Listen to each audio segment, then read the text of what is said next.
I worry that we don't believe.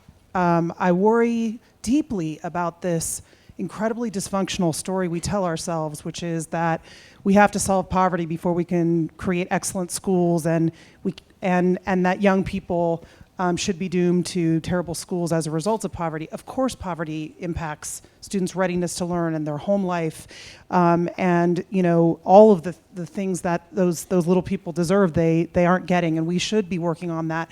But I have schools in Newark where you can go to 3 fifth grade classrooms and see radically different results. And studies have shown that the difference between being even in a mediocre teacher's classroom versus an excellent teacher's classroom leads to radically different educational and life outcomes, let alone a really bad teacher versus an excellent teacher. I have schools in Newark, some charter, some non-charter, in the same neighborhood, same kids, same challenges, that are getting dramatically different results. So I worry deeply that we let ourselves off the hook, and that there's something about a dysfunctional conversation that goes something like this.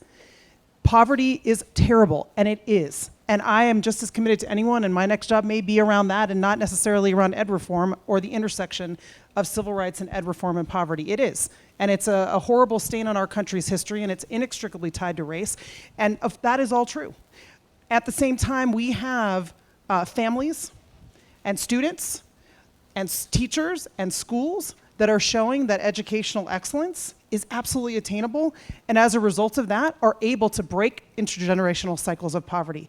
But it's the exception, not the rule, and if it can happen anywhere, it should happen everywhere, and I am so worried we don't believe it.